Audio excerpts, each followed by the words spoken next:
महाराष्ट्र विधानसभा चुनाव में बीजेपी को बड़ी जीत मिली थी। उसके सहयोगी दल भी फायदे में रहे। चुनाव नतीजों को लेकर अभी भी सवाल उठ रहे हैं। महायुति को भी इतनी बड़ी जीत का भरोसा नहीं हो पा रहा है, तो विपक्ष तो पहले ही दिन से चुनावी धांधली की बात कर रहा है।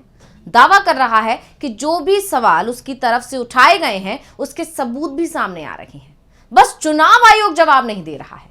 वैसे अगर बात चुनाव नतीजों की हम करें तो इसके दो कारण हैं, एक जो बीजेपी मानती है और दूसरा जिसे विपक्ष बता रहा है।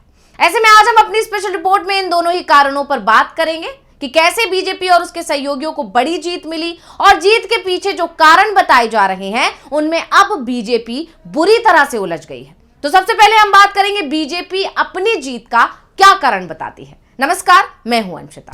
महाराष्ट्र चुनाव के नतीजों के पीछे बीजेपी और महायुति गठबंधन सबसे बड़ा कारण बताता है और उसकी सरकार की लाड़की बहन योजना को। महाराष्ट्र की महायुति सरकार ने चुनाव से 6 महीने पहले महिलाओं के लिए हर महीने 1500 रुपए का नकद भुगतान देने की योजना शुरू की। महिलाओं के खाते में ये रकम पहुंचाई जाने लगी। इस योजना का 2,43,00,000 से ज्यादा महिलाएं लाभ भी उठा रही हैं। एमबीए को इस योजना के असर का एहसास था, इसलिए उसकी तरफ से अपने चुनावी घोषणा पत्र में महिलाओं को 3,000 रुपए हर महीने देने का वादा किया गया। लेकिन यह माना गया कि एमबीए की तरफ से सिर्फ वादा किया गया है, जबकि महायुति गठबंधन ने महिलाओं को पैसे देना शुरू कर दिया था, इसलिए उसे महिलाओं का वोट मिला और महायुति इसे अपनी जीत में सबसे बड़ा योगदान बता रही है। लेकिन अब जो रिपोर्ट आ रही है उसने पूरी योजना पर ही सवाल खड़ा कर दिया है। अब महायुति सरकार लाड़की बहन योजना के अयोग्य लाभार्थियों को दिए गए करोड़ों रुपए की वसूली के लिए हाथ पांव मार रही है। कहा जा रहा है कि प्रधानमंत्री किसान सम्मान निधि के अयोग्य लाभार्थियों से भी पैसे वसूले जाएंगे। यह खबर न्यूज 18 की तरफ से प्रकाशित भी की गई है।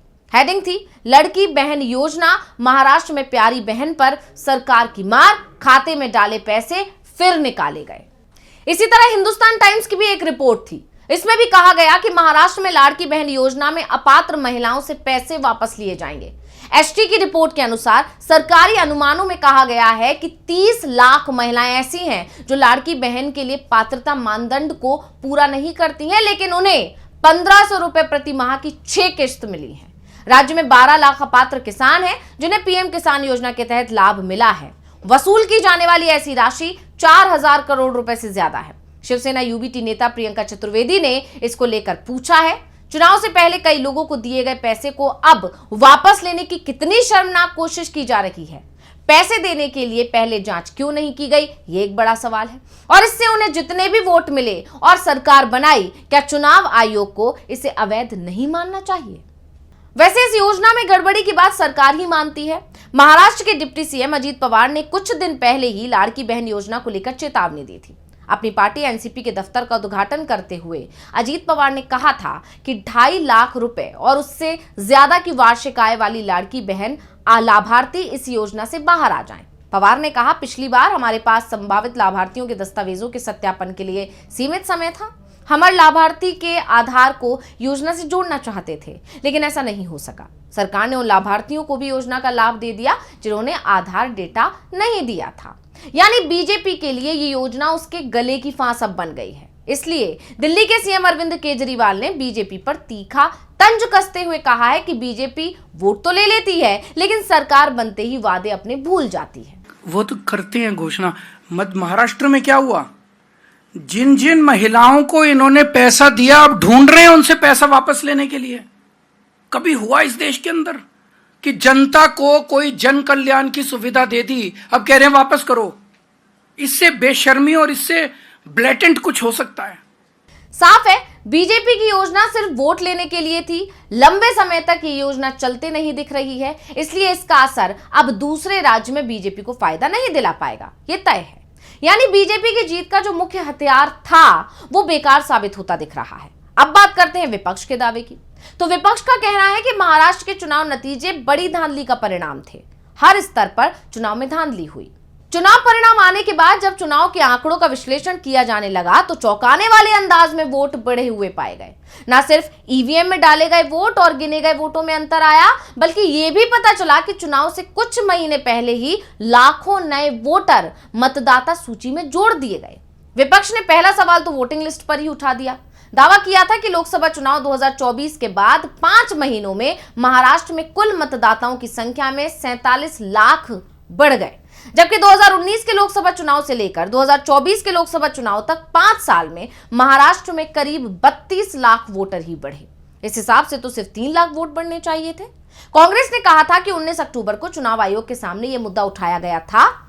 अपनी शिकायत में कहा गया था कि बीजेपी के इशारे पर हर विधानसभा में 10,000 वोट काटे गए हैं, तो इतने ही फर्जी वोट जोड़ दिए गए हैं। अब जो एक और आंकड़ा आया है वो और भी चौंकाने वाला है, और यह आंकड़ा भी केंद्र के विभागों की तरफ से दिया गया है।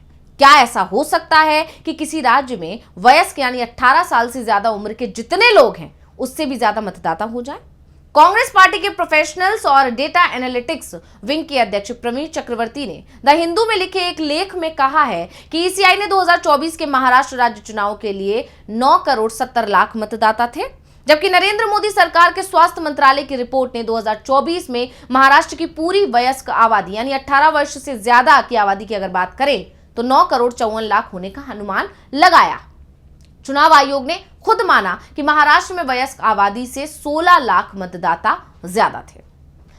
अगर चुनाव में सामने आए आंकड़ों को देखें तो बीजेपी गठबंधन ने लोकसभा चुनाव की तुलना में विधानसभा चुनाव में 72 लाख ज्यादा वोट हासिल किए। ऐसा क्या हुआ? एक तर्क तो यह दिया जा सकता है कि दोनों चुनावों के बीच 24 लाख ऐसे मतदाता कांग्रेस गठबंधन से दूर हुए, लेकिन सवाल है कि जब इतने मतदाताओं को जोड़ भी दिया जाए तो भाजपा गठबंधन को बाकी के 48 लाख वोट कहां से मिले? ऐसे में क्या ये माना जाए कि जो 47 लाख वोटर बढ़ गए थे उन सभी ने बीजेपी को वोट दिया?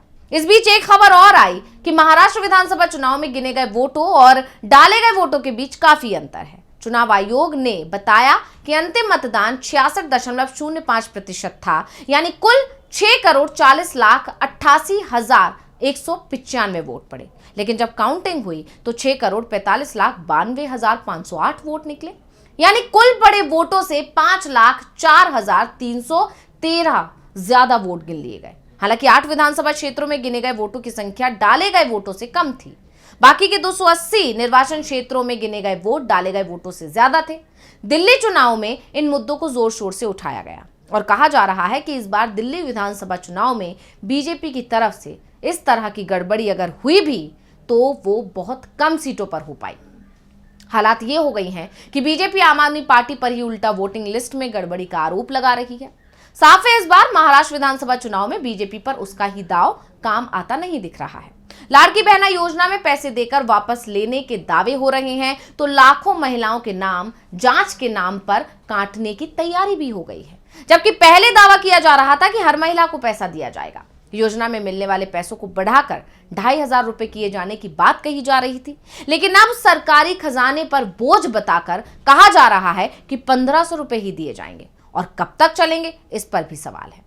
यानी बीजेपी ने जिस रणनीति से महाराष्ट्र चुनाव जीता है उस रणनीति का खुलासा हो चुका है और बीजेपी इसे लेकर दूसरे किसी राज्य में फायदे की स्थिति में नहीं है। इसलिए कहा जा रहा है कि बीजेपी जिन 2 बड़ी वजहों से महाराष्ट्र चुनाव जीती थी दोनों में ही फंस गई है। तो रिपोर्ट आपको कैसी लगी हमें कमेंट करके अपनी राय जरूर दीजिएगा। इसी के साथ मुझे दीजिए इजाजत। देखते रहिए डीवी लाइव। नमस्कार।